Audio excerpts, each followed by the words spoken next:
Christian Relief and Development Organization est une organisation de secours et de développement basée au Burkina Faso à Ouagadougou depuis 1993.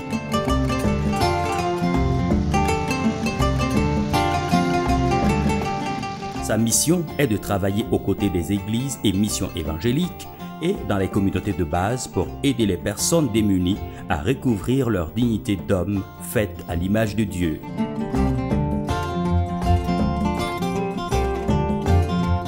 L'ONG Credo, avec l'appui de son partenaire ERIX, a mis en œuvre le projet Initiative communautaire pour la promotion des droits de l'enfant, ICODE, d'une durée de 3 ans, de 2011 à 2013.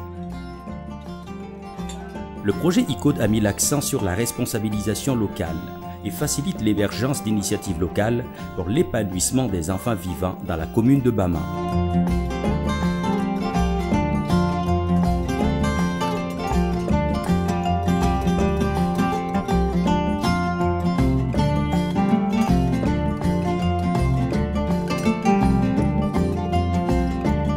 Le projet a adopté une démarche participative en vue d'impliquer l'ensemble des acteurs dans l'élaboration et la planification de ces actions.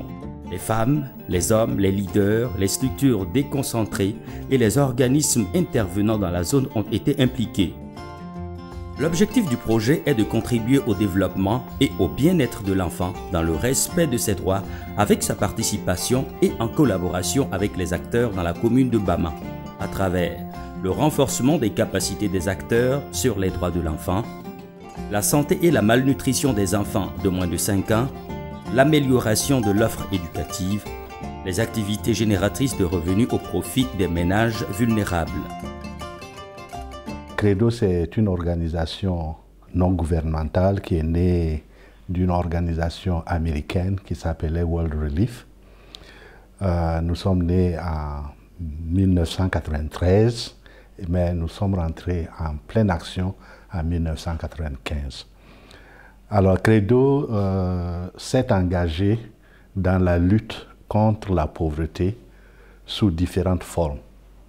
Particulièrement, nous nous sommes engagés dans les domaines de l'enfance, de l'appui à l'éducation des enfants, dans l'agriculture et le développement intégré, et aussi dans l'eau et l'assainissement, dans le secours d'urgence et la sécurité alimentaire, et même aussi nous sommes engagés dans l'appui aux réfugiés urbains.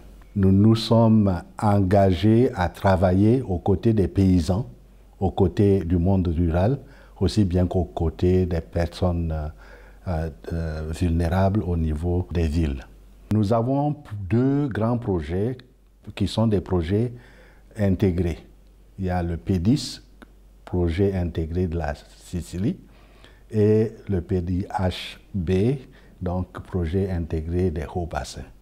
Et c'est dans ce cadre-là que nous sommes intervenus dans la commune de Bama pour répondre aux besoins essentiels qui ont été exprimés par les populations. Le projet ICODE est un projet qui a commencé en 2011 avec l'appui de notre partenaire ERIX. Et ce projet met l'enfant au centre de nos interventions et nous travaillons en ciblant l'environnement de l'enfant, donc à savoir la famille. Et au niveau de la famille, nous développons donc des activités adressées aux ménages vulnérables. Qu'est-ce que ça veut dire? Nous détectons donc les familles qui n'ont pas assez de moyens, parce que pour promouvoir les droits des enfants, il faut que les parents soient en mesure de disposer des capacités pour le faire. Pour l'élaboration donc de ce projet, nous avons adopté l'approche participative en impliquant tous les acteurs qui sont dans la commune rurale de Bama. D'abord, pendant la planification, nous avons envoyé un guide aux femmes pour que chaque femme disons, toutes les femmes de chaque village puissent se retrouver et discuter autour des problématiques liées à l'enfant. Et ensuite, chaque village désignait une femme et nous faisons ce qu'on appelle la rencontre communale des femmes. Et à ce niveau, nous adoptons les besoins, nous validons donc les choix des femmes. Le même questionnaire est envoyé au niveau donc des hommes, des organisations et paysannes. Et à leur niveau ici, ils désignaient quelques représentants. Et au niveau de la commune, on discutait et on adoptait. Et nous invitons également les services déconcentrés qui venaient faire donc des communications autour donc des questions liées aux droits des enfants. Et les femmes, donc lorsqu'elles se réunissaient au niveau de la commune, désignaient 3 représentantes. Les hommes également ont désigné 3 représentants. Et nous avons organisé une rencontre finale où le projet, ou disons la motif finale du projet a été adopté. Et nous avons également bénéficié de l'appui de notre partenaire ERIX qui est venu pendant la phase de validation. Et ainsi, nous avons donc décidé des activités qu'il faut mener. Dans le but de renforcer les capacités des différents acteurs intervenant dans la promotion des droits de l'enfant à Bama, le projet ICODE a offert des sessions de formation aux structures déconcentrées de la localité. Avant la formation, ce que nous percevions ici, bon, on voyait vraiment que les enfants étaient maltraités. Vraiment, en la réalité, il y avait des gens qui étaient très sévères envers leurs enfants. Pour les violences, il faut le dire, beaucoup de cas ont été vus.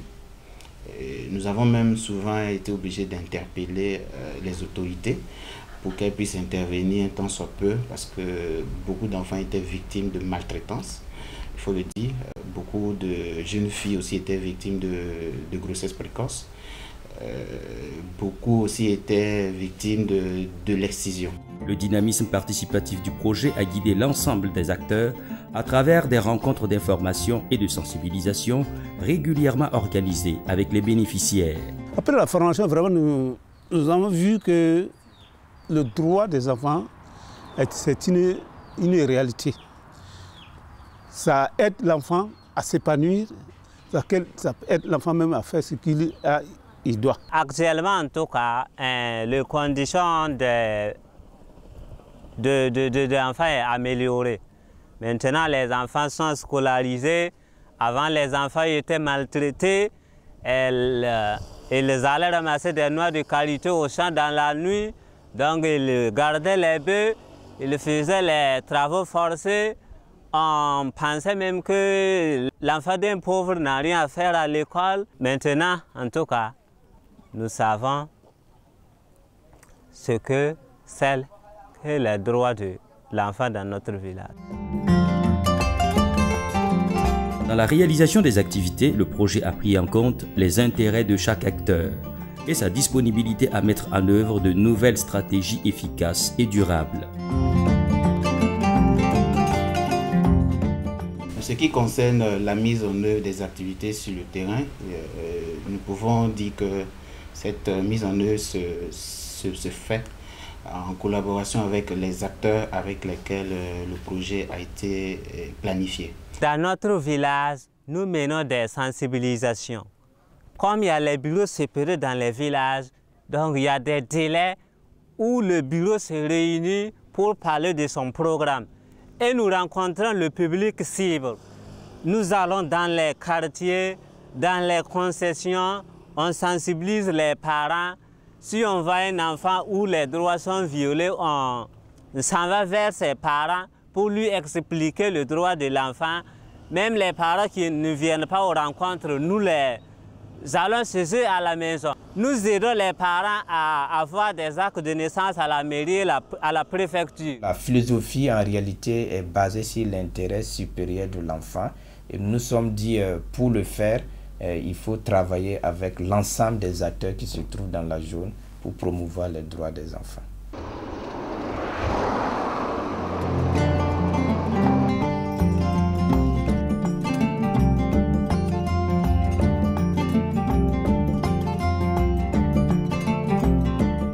Les acteurs et bénéficiaires du volet santé et malnutrition des enfants du projet ICODE se prononcent. Dans dans le district santé de Dandé et plus particulièrement dans la commune de Bama, il y a effectivement des malnutris que nous dépistons à travers le suivi nutritionnel au niveau communautaire et au niveau aussi des centres de santé. Il y a deux types d'enfants malnutris. Il y a les cas modérés et les cas sévères.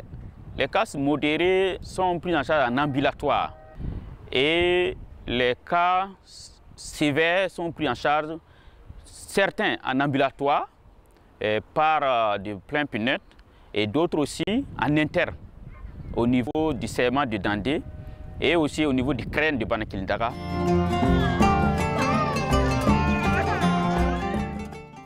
Pour le projet en question, je crois que après l'expérience que nous avons eue dans la Sicile, il fallait utiliser cette expérience pour aider d'autres qui se trouvent dans les mêmes conditions.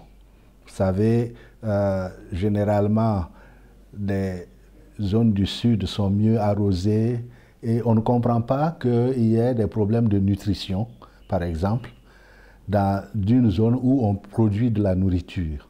Donc il y a une formation qui manque. Il y a peut-être la compréhension même de la nutrition qui manque et la compréhension de ce qu'il faut pour que un enfant qui mange puisse bien manger et être en bonne santé. Donc nous avons un peu, à partir de cela, nous avions donc un peu l'ambition de partager ça avec d'autres. Les parents ne connaissent pas les causes réelles de la malnutrition, de telle sorte qu'ils ne sont pas enclins à fréquenter un centre de santé et rapidement. Et aussi, il faut reconnaître que ces parents-là, il y a des préjugés sur la maladie. Et de telle sorte qu'ils fréquentent les tradis praticiens et la consultation n'est pas immédiate. Il y a un retard de consultation. Certains parents aussi posent des problèmes de moyens pour la prise en charge de ces enfants, sur le plan nutritionnel surtout. Les bénéficiaires sont assez conscientes des effets néfastes de la malnutrition sur la santé de leurs enfants. Beaucoup vont dans les centres de santé pour une prise en charge.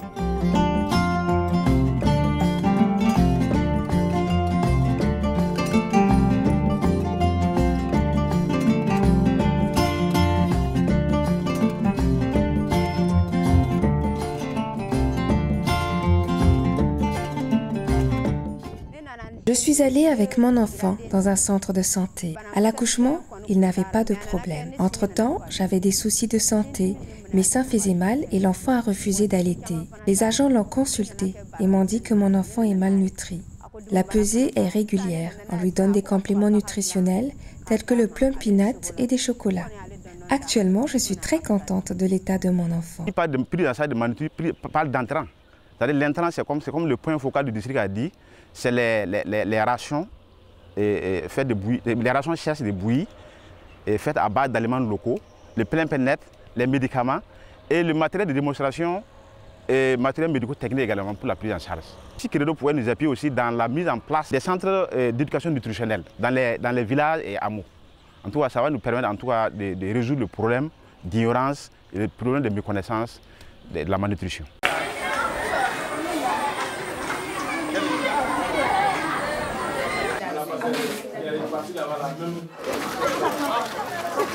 Par là.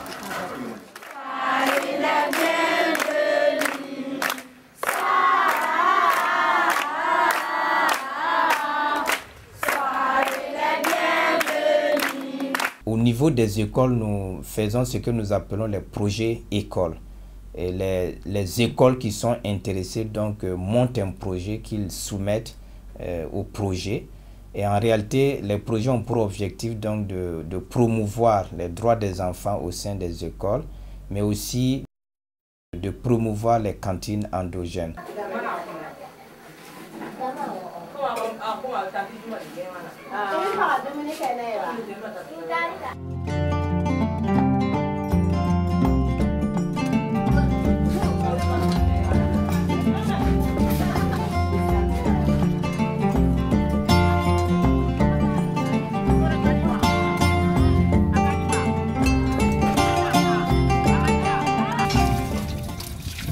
Par rapport au projet école que le Credo a initié dans la commune de Bama, c'est des projets écoles qui ont l'objectif de renforcer l'autonomie au niveau des écoles. Et donc, depuis l'année 2011, là, nous avons pu financer 12 projets écoles. Et les activités que ces écoles ont menées, c'était des activités agricoles, des activités de maraîchère-culture, des activités d'élevage et aussi des activités culturelles. Parce que l'accent était mis sur les droits, la promotion des droits de l'enfant.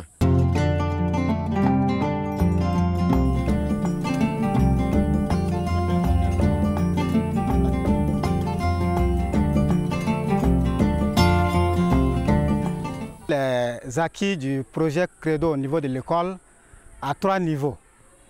Il y a le volet environnement, le volet équipement et le volet production scolaire.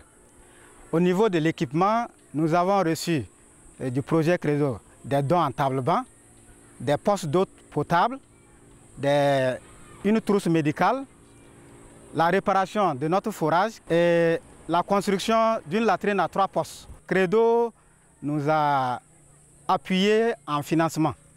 C'est ce qui nous a permis d'entreprendre le jardinage. Et pour ce premier essai, nous avons produit de l'oignon. Le second volet en matière de production scolaire, c'est l'entretien d'un champ. Pour le premier essai, c'est Credo